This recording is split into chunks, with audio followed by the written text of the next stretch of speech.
And right after that, we went on tour up to San Francisco area to do the Stones, the Keystones, with Vandenberg headlining. Your future guitarist in Guitarist, Whitesnake. That's right. Adrian right. Vandenberg. Yep. Yeah, and it didn't get much fancier after that. We were driving ourselves in Yeah. Winnebagoes. Even before that, it was a station wagon. Station wagon, yeah, exactly. With a Hertz truck. Mm-hmm. Yeah, that's how we did the San Francisco area touring, and then the station wagon, and then the Winnebago, and I mean we were on tour with like ZZ Top and was it Loverboy? No, Scorpions. Scorpions was the first one we did because that's when we first met John Vassalou. That's right. And I remember when we pulled up to the first arena we were going to play, and Scorpions had multiple tour buses, and we were in this really awful Winnebago, and I remember saying to Vassalou, park in between the two tour buses so nobody can see us. Yeah. Well, okay, but it wasn't just the Winnebago. We drove the Winnebago from L.A. to Duluth to start the tour, and we drove it all the way down to Denver. Yep. Denver is where we meet Barry Fay, which you knew him already. Yeah. And he sees the band and offers us the spot on the Oz Festival. Yeah, it was between us and Scandal. Yes, Patti Smythe. Yeah. Yes. What's your recollection of the Oz Festival? Well, first of all, I firmly believe that we got it over Scandal because Kevin looked better in tights than Patti Smythe did. But that's just a theory. What's my recollection? Quite a few. I remember we got there the night before we were supposed to play. Yeah. We flew in from El Paso. We had done an outdoor show. Yeah, we did the outdoor at that Dust Bowl. Dust Bowl. We're trying to get dust out of us. We went straight from the stage into the station wagon to the airport and changed in the airport bathroom. Yes. Okay. Yes. Living large, Here we are about to play the biggest show of our career, and we're changing in the men's bathroom with like long hair, and everybody's looking at us, and it's Texas. Okay? Everybody's got cowboy boots but us. And we get there, and I had the misfortune of running into Alex Van Halen's tech, Greg, and Alex, who decided to have a drinking contest. And you know me. See, they were going on at like 11 o'clock at night. The next day. We were going on at 11 o'clock in the morning. 11:30 in the morning is when we finally. But fortunately for me, they had already started so far earlier than me that I was able to sneak out after only about half a bottle of vodka. My recollection of that day is that, of course, we didn't have a crew with us. Right. Not that we have much of a crew, because they were actually Kevin's buddies, and so they weren't really like at the professional level. They were at the level that we could afford, which the guy named Rusty was doing my drums, and I'm not sure if Rusty was his real name or his qualification. Mine was Peter Nichols. Yes. And the barking that's dog. all I need to say. Yes, the barking God dog. bless him. Okay. Yeah. And so they went from El Paso to the next gig that we were doing the following day after the Oz Festival, because we had to like reshuffle some things, So John Vassalou, our tour manager, I hand him this tuner that was the official Quiet Riot tuner. Strobe tuner. Yeah, strobe tuner. And it was not locked in like we have them today. And remember, Kevin liked a certain frequency that was between it was E and E flat. Yes. It was like 10 cents is what he called it. Which is basically 432. Right. He was in tune to 432 back before it became like the hip thing to record at 432. And so I calibrated. It had this pitchfork thing, and we calibrate every night. We did that ritual, calibrating both tuners. Carlos's and Kevin, Right. and mine. Right. Carlos is on mine, right? Carlos was on his side of the stage, and mine was behind the Diamond Sound. the Diamond Sound, which I rented, and it did not work. It looked great. It looked great. It looked unbelievable. My back line was not on the Elf Festival. I was playing through the monitor system, Tasco monitor system, Yeah.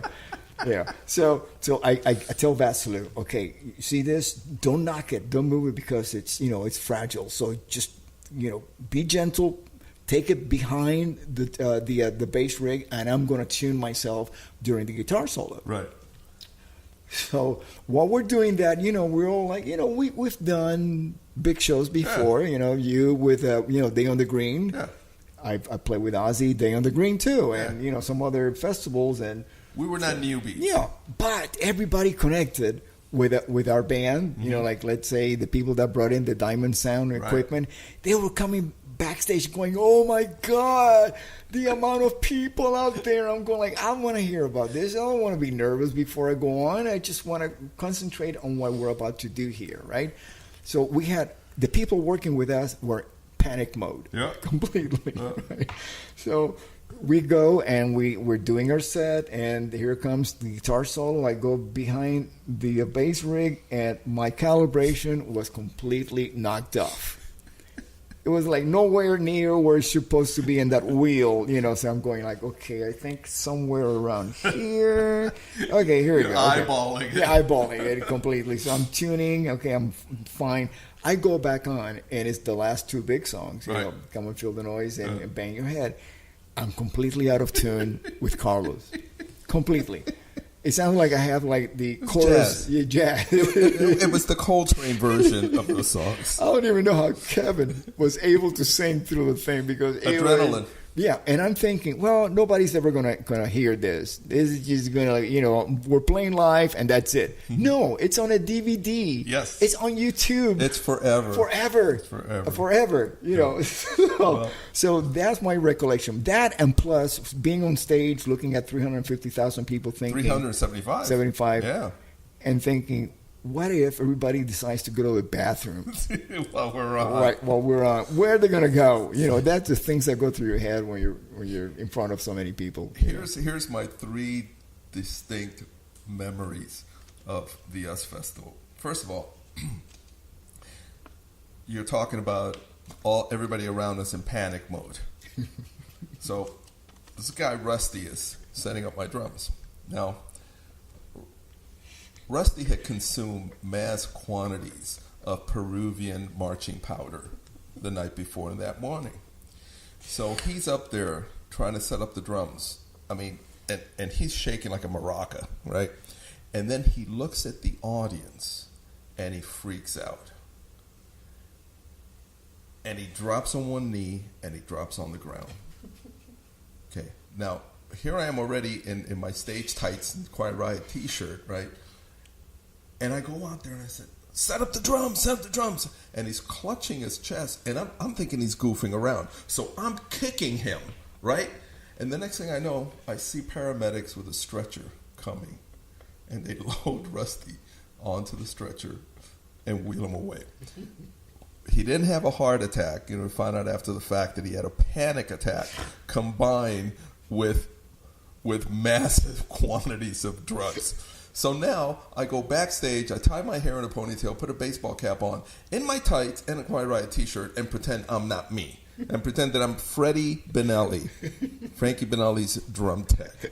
And I'm out there setting up my own drums in front of 375,000 people. It's recollection number one. Recollection number two, Kevin and I are standing backstage just before we go on. And he goes, so what do you think?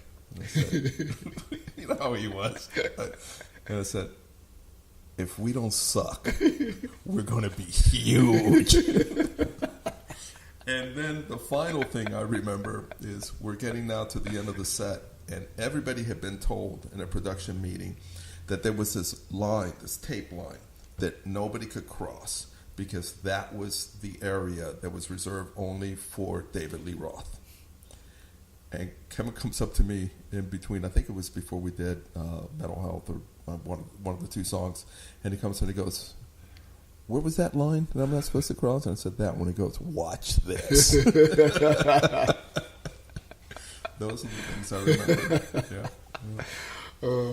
Then right after, I mean, we didn't stay. You know, people think, oh, well, you guys were hanging out with so and so. No, we went straight to what they called the media island and did interviews, and then boom, out of there and back to the airport and back out on the road again. Yep. And we did the ZZ Top tour. Mm-hmm. Then after that, we did the Loverboy tour, and we got kicked off the tour because we were rowdy, I guess. We were like that story of Jimi Hendrix opening up for the Monkees. Okay, we were Hendrix and Loverboy were the Monkees. That was the equivalent. Equivalent, okay. Yeah, a decade later. Okay.